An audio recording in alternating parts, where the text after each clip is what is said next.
principle. I mean, I know that I have, to get jobs, slept with numerous people. Oh, I'm just kidding. I'm just kidding. Just kidding. oh, you actually want to go here?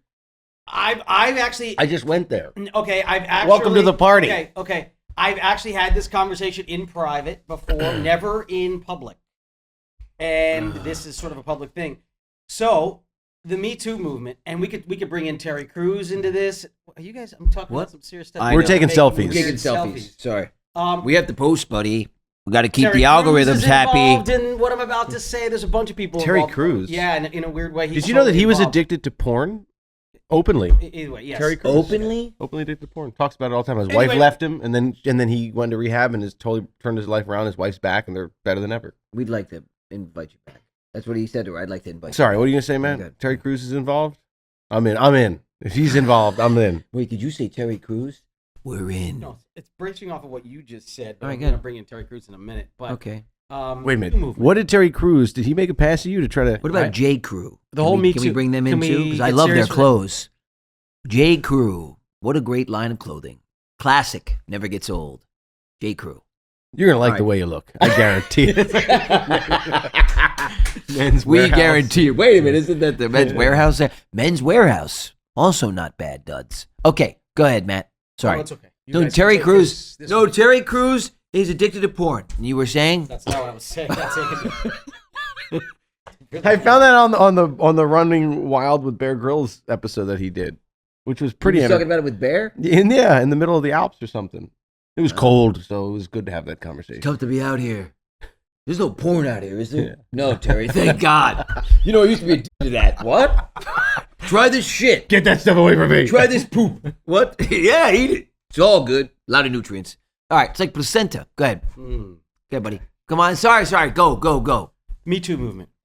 In regards to the entertainment industry and what's happened, actually, anybody in power that uses their power to influence somebody else for anything, really, was a very good thing. Very prevalent in our industry. Oh, yeah. I know I've been on movie sets where I've heard male producers talk about these girls they've given jobs because of either the way they look or that they went out to drinks with them. I've been privy to all those conversations, so I know how important actually that was, because it is a real thing. The casting couch, we all know it's existed. We've all been somewhat complacent in a way towards it, and I know I have a responsibility for that, and you guys do as well. Of course. But the one thing that's very interesting that doesn't get talked about enough in the Me Too movement is how this is a two-way street. In fact, it's a three, maybe even four-way street. I don't know how we're going to cut this up. But when it comes to Terry Crews feels like he was groped and used as a piece of meat by somebody in power above him within the industry. Right. Well, not a lot of guys, in my opinion, have come out and talked about this in the industry. Yeah, there sure. is also this same situation. Now, granted, I'd say it's probably a third of what women go through, the amount of men. But Yeah, who men knows the go number? through this as well, whether it's another woman or another man in power. Yeah. There's been many times in my life where I've been propositioned to get a huge role. I've lost my agency because I went to the hotel room, which I can't believe they would send me to, of a very prominent Oscar award-winning director who showed up in his robe, asked me to take my clothes off and said he needed to take Polaroids of me, and that if I did X, Y, and Z, I would be the next Marvel character. I didn't do that, and my agency fired me because I left this director's room. And along those lines, a lot of these stories, a lot of my other male friends have gone through with both men and women in this industry. But there's a double standard, and this is where I bring Terry Crews. Terry Crews comes out and says it, and people are laughing at him.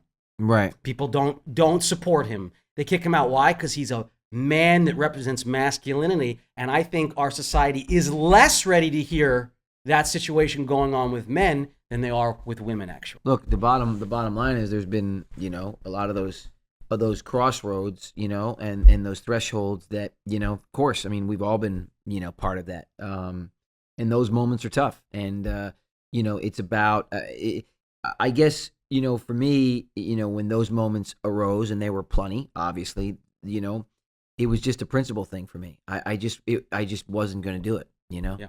and I lost out on a lot of parts too. Yep.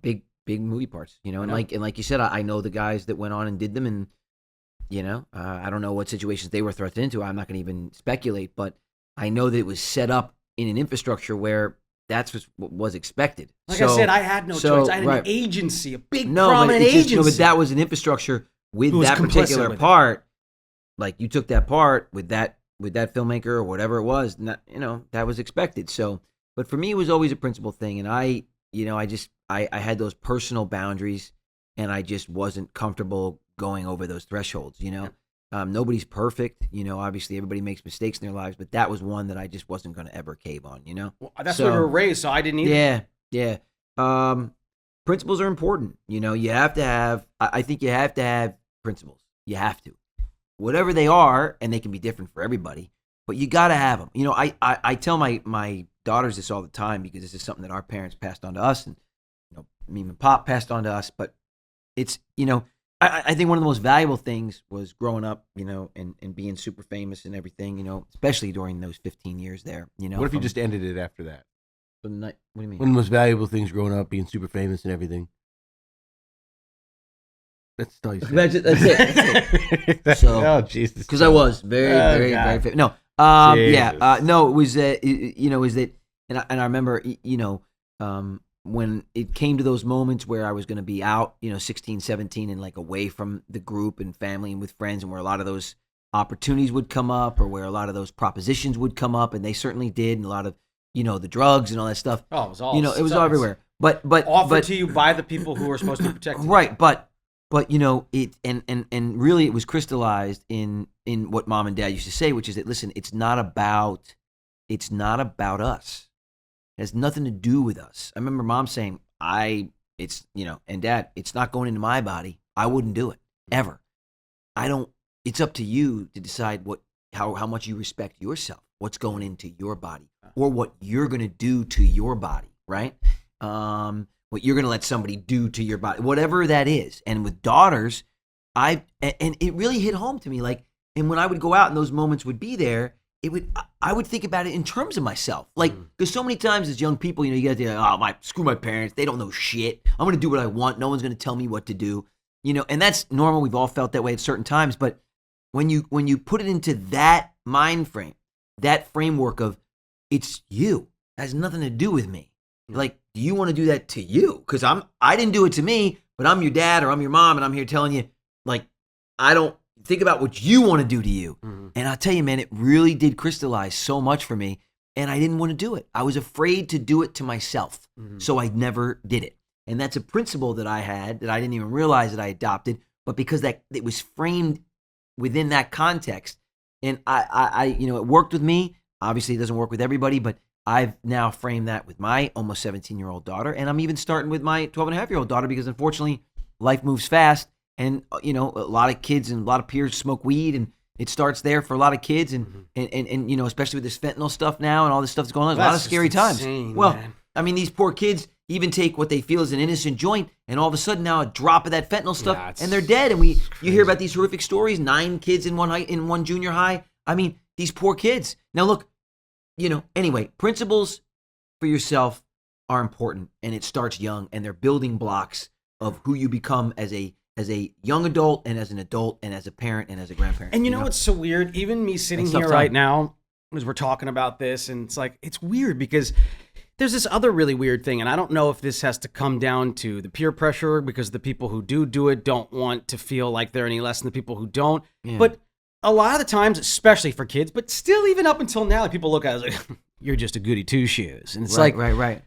no, man, no, actually, I'm not. No. I know. I get that. That's a perception about us too, actually. Yeah, and a it's lot. like, yeah, you Well, have look at these no idea what guys, you're talking about. The Disney actually. Channel brothers. Yeah, you know, you like, okay, don't know well, what you're talking about. I just know. don't share with you what's going on or what I've done wrong or what's happened in my life. yeah, oh, please. And I Yeah. refuse to allow drugs to dictate right.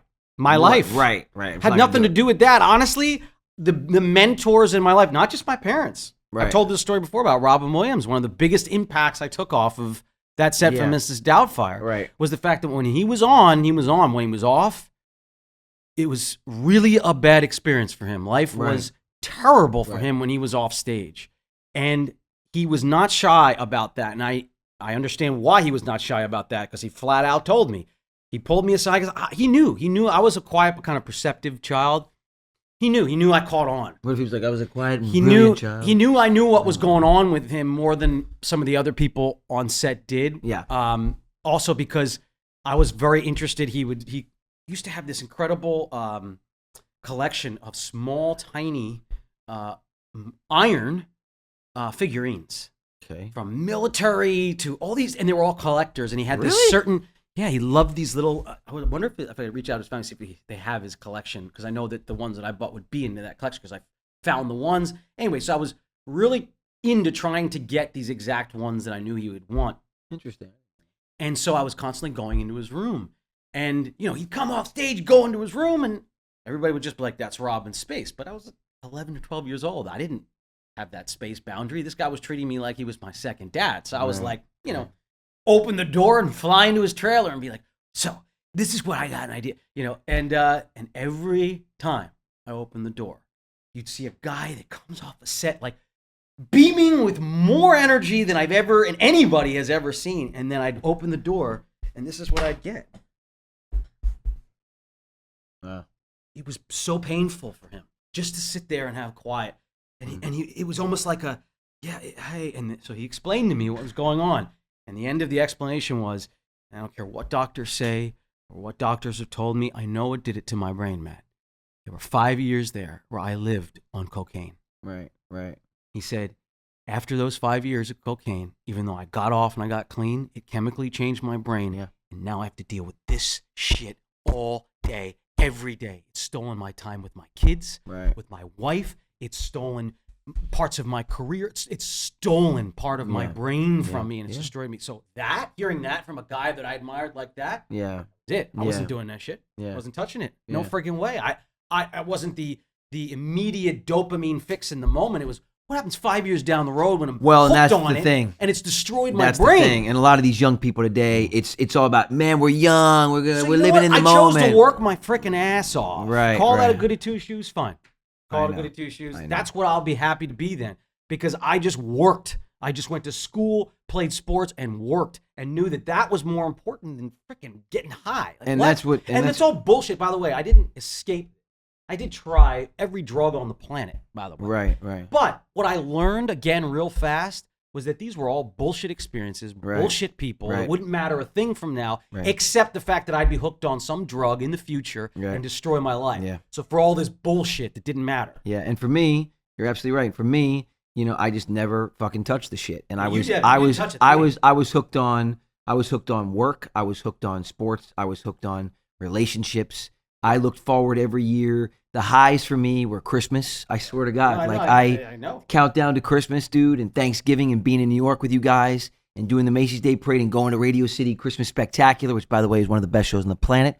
We'd love to do a podcast from there one day. No, but the Clydesdale rides through Central Park. I mean, these are the moments, right? Dinners with Meme and Pop, going, to Roman Delights over on the main line in Philly. I mean, I lived off the moments. The highs for me were the moments, not the substances. And they never were, and they never have been. And I'm very thankful for that. I never felt any inclination to do that. Now, look, I love to shop. I have my dopamine release when I order stupid things that I don't need, and I buy things I shouldn't buy. Absolutely. And I spend more money than I should on stupid things when I don't have it. And you go through the ups and downs of business. You have money and you have no money, and then people steal a bunch of money from you that you thought you had, and then you have nothing. We've been through it all. I mean, I've been at the threshold of hell. I've been standing over the mountain, like we've talked about, and it sucks. It sucks. But at the end of the day, you if you have your principles for yourself and you really hold yourself accountable to those principles, you're going to save yourself from a lot of pain. Yeah, yourself. Absolutely. Like, it has nothing to do with anybody else. Absolutely. It's yourself, and you're right. What ends up 95% of those times are bullshit experiences with bullshit people that don't care anything about you. That's what it is. Of course. And what you're doing is destroying your own life, and there's no guarantee for tomorrow. Yeah. Nothing. And you don't know how it affects you. And I say this to my girls all the time. Look, you don't know you take this now. How does that affect you? And there's been studies, as we've all researched and done. We're not experts in any of these things, so by no means should anybody listen to us about anything. But they talk about dementia, Alzheimer's, Parkinson's. Oh, These so things both- we're all predisposition. Our bodies have predispositions we don't even know about, right? And Both these Michael kind J. of things, Fox and these kind of Robin things. both equated their Parkinson's to cocaine. Well, and they did these things, and who knows how that affects you later in life? I don't know if we're predisposed to something, and all of a sudden these substances we're using, they tack on or jump the shark, and all of a sudden we're getting that stuff 20 years before we normally would have. And those are 20 years we don't get back. It's a lot harder to walk the right road than it is the wrong one. Yeah, it's a lot harder. It's a lot harder. Just to let you know. It's a lot harder to walk away. It's very hard. Sorry, guys, I missed the whole thing. The acid's kicking back in. Great. What are we talking about? Yeah, he was the one, wasn't he? He was the one. Oh God. Oh man. No, it's it's just, look, everybody's got a different path, everybody's got a journey, but for me, and I know for you, it's Sorry. And at the end of the day, like, look at the people. Okay, we were just talking about guys like Colin Farrell and Bradley Cooper, Bradley Cooper got Brad Pitt sober recently. Like, you look at these guys who are succeeding, their success story is coming out of getting away from that stuff, guys. Getting out of that, getting their brains well, centered. it's never, look. And what's another thing that I don't think it's debatable that substance abuse and these things. It can't be debatable. It's an illness. Obviously, sobriety is the way place to be. I'm not. Don't get me wrong. I'm not. But yeah, no. But I'm saying it's definitely it's the goal for sure. But look, don't paint yourself, in a light that isn't. Don't paint yourself in that light, because that's a vague statement. People are like, oh, what does that mean? Oh, don't judge by a book by its cover. No, but I'm just saying, like, I'll let them define the vagueness. And yes, but you they'll are reap you the are very responsible. You are a very responsible person, and highly functioning. You dabble in life, a few things that you dabble in, but you're not by any means dangerous or reckless. Let's just put it that way.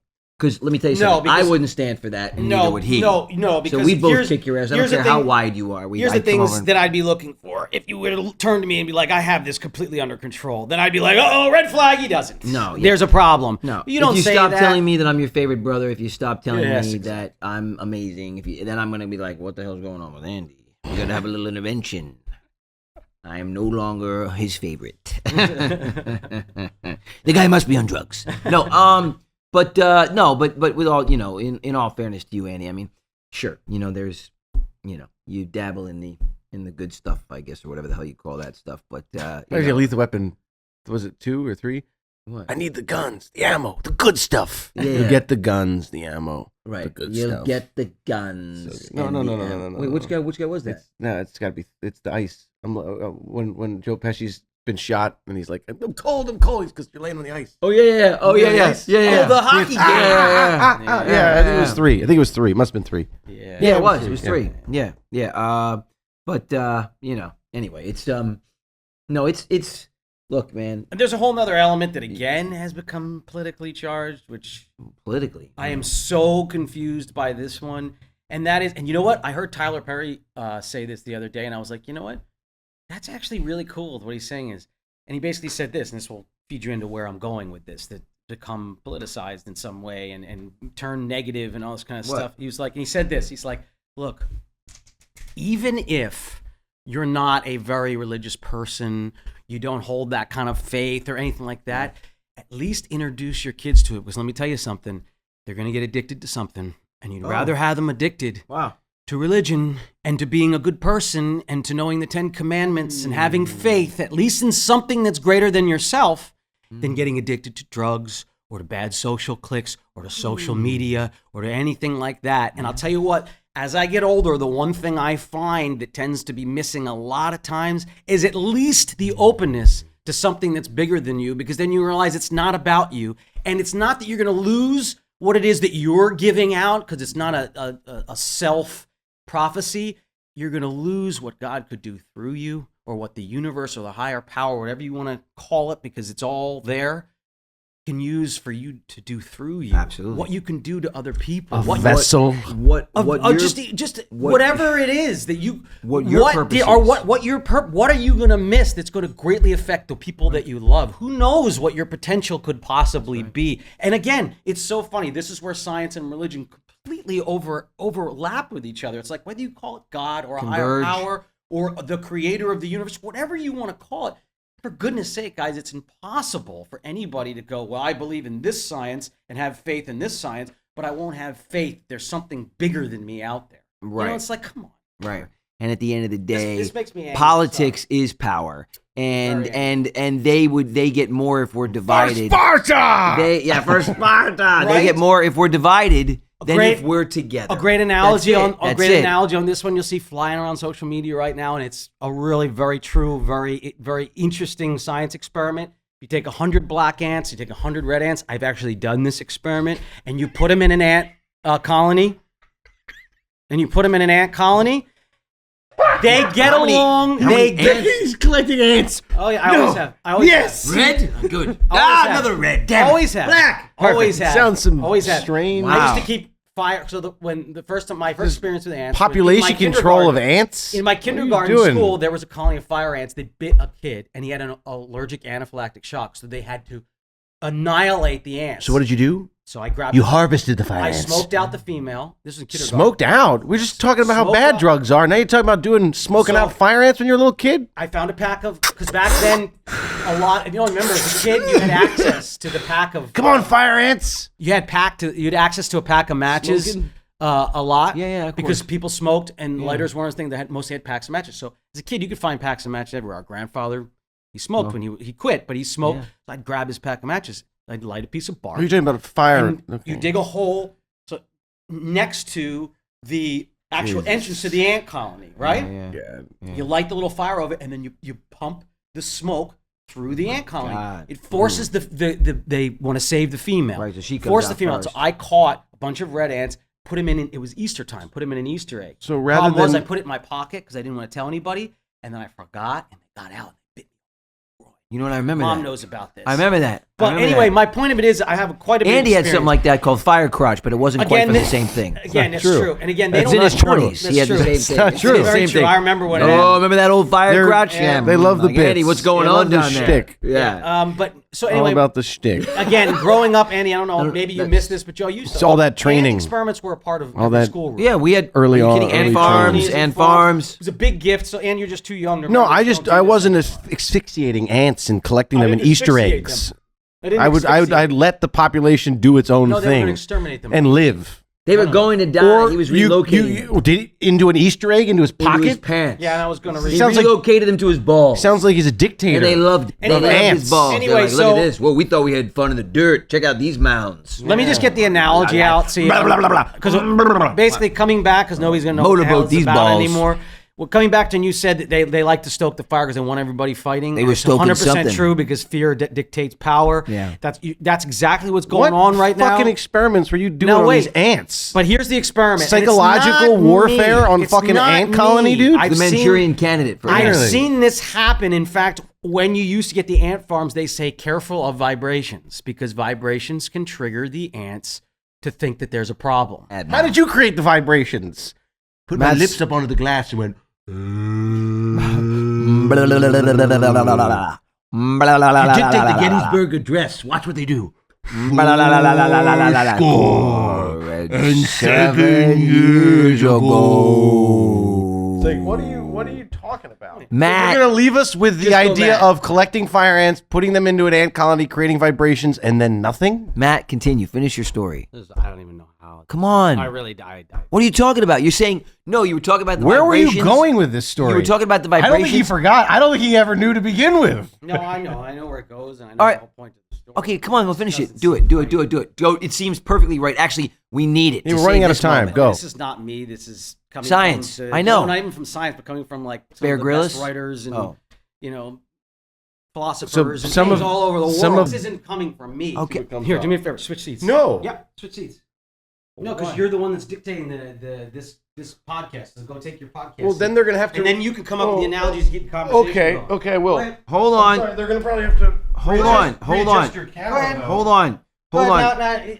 now, I'll sit here and make I got no jokes and service you on can- my phone now. I got no Oh, service. thank You can God. dictate Okay, this so one. now we're here. Let's welcome our guest, Corey, our favorite part of the episode. Hey, Welcome that's my to the line. Lawrence Brothers podcast. That's my line. That's my line. Damn it. Okay. I'll I got no service. Don't worry about it, guys. I got this under control. All right, Corey, here we go. How you doing? Welcome to the show. Our best, our most favorite part of this episode for sure. Yeah, this has been a tough one. Thank you. You have no idea how good your timing was. This was No going idea. south really quick. I was an emotional referee again, as I am in my own home every day. but Sorry, Joe. Between these two guys, just trying to keep the peace, Corey. Just trying to keep the peace. It's okay. How are you? I'm good. How are you? Good. So this is, as I always say, becoming one of the favorite parts of our show. We get to kind of check in with other people about dynamics within the family. Because obviously us working together all these years and being brothers and being best friends and being as close as we are, we go through our fair share of shit, ups and downs, ins and outs. We love each other, we hate each other, but we always love each other, you know? So we love to hear other people's stories and trials and tribulations, and then we just talk about it for a few minutes. And we're just so thankful to have all you guys checking in, and we're especially thankful today to have you here. So tell us a little bit about yourself and your story, what you want to share with us today. So my story is pretty crazy. I'm actually in your hometown. That's where I grew up and I live still. Abington, So PA? yes, sir. No! Nice. No way. Really? Yeah. Wow. Yep. How Very cool is cool. it? Do you ever watch the Goldbergs? Yes. How Okay. crazy is it watching that show? Yeah. Literally, Yep. do you know the Willow Grove Mall? Like Wawa, I mean Jenkintown. I mean, That's all. That's literally my whole childhood. Like, Yeah. that's where we grew Yeah. up. It's so cool. It's so cool. Yeah. They never had me on that show, which I'm very insulted about. But you know, it's okay. No worries. But you know, that is so cool. Well, say hi to Abington Yeah. for us. Yeah, please. I will. But yeah, so I am a teacher here, and my sibling story is pretty crazy. So I knew as a kid, for my whole life, I've known that my dad had cancer twice, and so my parents had trouble having kids, and so they needed medical assistance. And so as an adult, moving forward, I did 23andMe just to figure out the other kind of health background that I had and my health history and all of that. So I did 23andMe, submitted that, got my health history. That was fine and normal and great. And then the chaos started about 3 months later when I started having this site tell me that I had relatives. Okay. So the first two were listed both as my grandmothers, which I knew wasn't true. Weird. And then a third person popped up, and we kind of talked together and put the pieces together and realized that we were half siblings, and that we all were from the same donor. And that was about, I'm going to say 3 or 4 years ago. And we are now at about 24 half siblings Shut that up. we've found between 23andMe and Ancestry.com. No Wow. way. Now, have you met all these? Yeah. You've met them all? I've met, I'm going to say about 15 of them. About 16 or 17 of us keep in contact now pretty consistently, either in person or on Zoom. And my God. my oldest brother is in his 60s, and my youngest sister is in her early 30s. What? Wow. Wait a minute. Wait a minute. So, wow. So how? Wait. Yeah. Family 60s. gatherings just got a whole lot 60s. more complicated. Huh? Wait, 60s? Yup. How old? How old are your parents? I don't know if your parents are still alive or with you, but Yeah. Okay, so how old are your parents? My parents are in their 60s. The donor would have been, he would be, I think, about 80 by now. Yeah, that makes sense. Yeah. Wow, that's incredible. Oh my! So this donor was donating stuff to this bank like 60-something years ago. They had Wow. so much of it, Yeah. they used it over 30 years. How many hours did this poor guy spend in that? I mean, I got nothing left, but let's go again. I mean, I don't know. That's incredible. That's he would go like different times. So Oh, okay. It wasn't from There one was- go, he Joe. was- Jesus. I mean, who is you this know, Superman? I like to consider myself okay, but that's no way. Where's your water bottle? Hold up. Well, yeah. All right, guys. Well, here you go. There you go. This is what is this one? This is 128 full ounces. So see what you can do with it. Here's Wednesday's selection. I'll bring by Thursdays This should tomorrow. be good for 40, 50 kids, right? I mean, oh my gosh. That is unbelievable. Woo! Wow. it is. And we are all over the country. Some of us and some not in the country. Some are in the north and some are in South America. No and, way. Wow. It's all over the world? Yeah. Oh my So Joe's at that mind. point, like if you think back, at least airdrop even this back stuff? in the 60s or 80s, it was cutting edge. So people had to either really go to like major cities. So there were Right. very few Right, of places to course. go. Wow. And all of us were just assuming we would never find each other because they promise anonymity and all of that. And you can't really Right. predict things like 23andMe. Right. But it's one of those things, like you can't give yourself as an adult many surprises, like true surprises. And this has been one of the most fun, awesome surprises of all of our lives. That's to like cool. find That is these so really cool. cool. I mean, honestly, like it's the coolest thing ever, actually. I mean, and Yeah. let me ask you this: do a lot of your siblings look like? Do you guys look like each other? Or I mean, are there similar? Are there ones that are like really similar to looks in you, and then other ones, obviously, that depending on the mother would not be, right? But you know, There are, what we've kind of figured is there are like two different looks. And so there's like lighter colored and darker colored features. But that was one of the weirdest things for me because I have siblings from my mom that I grew up with, Right. who are technically also half siblings, but right? I never really quite looked like them. And the first time I got together with some of these siblings, I couldn't even focus on the conversation because I was so thrown off by looking at somebody that looked just like me. Oh my gosh, Wow. That's so interesting. that is mind blowing. Yeah. Have you developed any have any of the relationships of the new brothers or sisters, half brothers sisters? Are you any of you close? Like, is there camaraderie? What's that like? Yeah. The majority of us, some people have chosen not to be as in touch as others, which is fine. I get it. If you like grew up with a family and that's who you Right. connected with, Right. this is a lot to handle. But there are about 15 or 16 of us that legitimately text and email and get together anytime we can. So cool. That's awesome. Some of them are nearby. Like, and there are weird coincidences, like, because we all kind of were in the same area, there's a very good chance that like I played soccer against one of my sisters at a Wow. park when I was a little kid. Oh my, Unreal, huh? unbelievable. That his story is blowing my mind. Yeah, I mean, you do. Wow. I guess I have It's heard insane. about these stories where like somebody grew up, went to school with somebody, then they realized they were their brother or sister. The whole Vince Yeah, Vaughn it's movie about crazy. this that just came Yeah, out. Yeah. Right. Let Well, me- that's a comedy. Yeah. Let me ask. So, and then do you find that some of them have like the same? Are there some that have the same like principles as you, and some of them that don't? Oh Some yeah, of them that are- personality. Like now are there same physically, personalities, Yeah. and, Physically, and yeah, but principles. what is You that know, like? some are Right. like I know, like the three of us, we have similar principles, different personalities. You know, so like Yeah. and so do you find that being the case a lot of the time? One of the things we do when we get together is compare all of that because it's Right. so interesting. There are definitely, we do all have similar values for the most part. And some mannerisms that are similar that you wouldn't expect to, I think. And then pretty much the group can be divided into 3 job areas.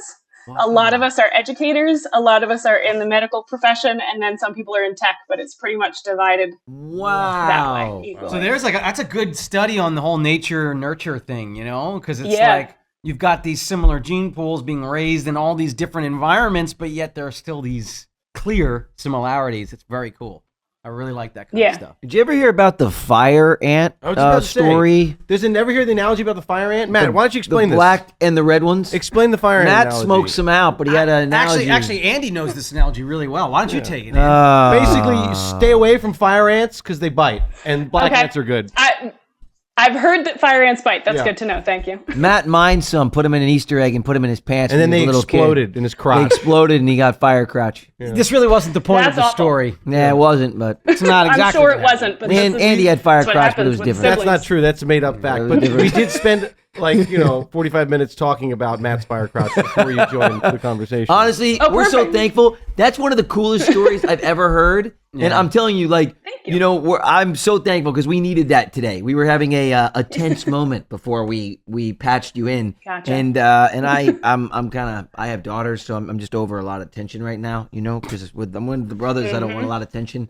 and you know, there's a lot of drama, you know, which is great. But when there's drama here, it stresses me out. So I'm so thankful that you called in, and this story is awesome. That is so awesome. It's awesome Thank because you. I'm glad to hear that the majority of you guys have found each other. Yes. You find commonalities, similarities, you're getting along as you progress in the future. That's just a whole nother little village for you to fall back on if you need it. It's super Absolutely. cool. Yeah, and I find Yeah. I love it. find it so interesting too that values and principles and like job occupations and stuff like that Seem Yeah. to transcend. lined up. Yeah. Because that's the stuff you wouldn't necessarily think genetics maybe Right. would, you know, play a role in, but obviously it does. They do. Think about, you could have like the coolest Thanksgivings ever if you guys wanted to. Be bitching like 25, 30 brothers and sisters. Oh my gosh. That'd be so cool. Everybody brings something. Oh my All the God, siblings have to potluck? be at Yep. one table. Yes. Oh my the god. kids' table. Yeah. Imagine That'd be the that. greatest Christmas morning ever. I'm a huge Christmas guy, so like nothing makes You know- me happier than Christmas morning. You know I this- absolutely love it. The So scene in Hook when all the Yep. kids, all the lost boys get around the table to eat Oh, the meal yeah. bangerang, and then it's imaginary food. I feel like that's what the Thanksgiving yes, would be like. it'd be so cool. All right. We just wanted to thank you for Thank you coming so on and telling much us for the calling story. in and telling us the story. Yeah.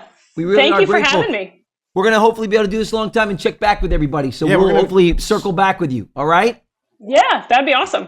All right. We look forward to updates too. I All know. forward on updating. Can't wait to see if you find Absolutely. any more. I know. All over the There's world. 24 right now, so we'll remember that 24. And if there's not, you know, Yep. Listen, wow. after most holidays, somebody pops up after a holiday because somebody gave someone a 23andMe kit. So Oh we my always have to gosh, respect that it. is so cool. Awesome. Gift All that right. keeps on giving. Worldwide. Yep. Okay. All right. Be well. Happy God holidays. bless. And we'll talk again soon. Okay. Sounds good. wow. What? Can you imagine that? I'll take us All back those again. brothers and sisters. I can't imagine finding out I have 24 more of you. And guys after the in there. holidays, she always finds out about Popping more because up. somebody gets a 23andMe gift or something. Wow. What? All right, but let me. That's amazing. Just Well, all right, so sidebar, listen. I was going to say, just circling back to where we were, because I do want to hear the end of this. I'm actually, I'm freakishly intrigued now. I think the anticipation has gotten the best of me, and I got to hear the end of this red ant. Well, this Black isn't ant my thing. analogy, and this is not even that esoteric. A lot of people have heard this and have seen this over Okay. social media. I was just throwing it out there for. I like your word use, Ah. esoteric. Yeah. Yeah. Anyway, I like that. It's a little the point ubiquitous, is- but I like it. It's real, and it's a simple analogy for what's going on right now. And that is that if you have one subspecies of ant, call them a black ant, another subspecies of ant, call them the red ant, and you put them in this same little ant colony. Right. Call it a jug or an ant cage or whatever. And they're fine. They develop borders. Mm-hmm. They keep to themselves. Right. They'll even interchange between and help each other out. Right. But when you shake the cage Mm-hmm. or add vibrations, sets off their alarm signals, they go nuts, they attack each other, and they kill each other. Wow. And my point of that is that you've got this little world right now, and all of us as individuals, whatever color we are, or wherever we were born on this planet, that dictates our physical appearance, Right, which is meaningless. Yeah. which is meaningless. They've got us all in this little jar, Yeah. and they know what gets us angry, and they're shaking the The jar. crap out of us. That's right. Because what Wow, happens that's if really we're profound, too actually. focused on fighting with each other? We don't Look at what they're doing. what doing to us. I 100% agree with that. That's a brilliant analogy. And the point is, that's what I was saying, which is why I know you started to tell this story, because I was saying, as long as they keep us angry and divided, they maintain Boom. power. That's it. Boom. And it's not what's best for us, it's what's best for them. Of course. Yep. All right. That's it, guys. Thanks so much. Hey guys, the Lawrence Brothers here to thank you for tuning in and watching this episode of the Brotherly Love Podcast. That's right. And to watch clips from this pod, go to the Podco YouTube channel at the link in the description. And for exclusive weekly bonus content, join our Patreon now. The link is also in the description. And we will see you guys next week. Next week. Next week.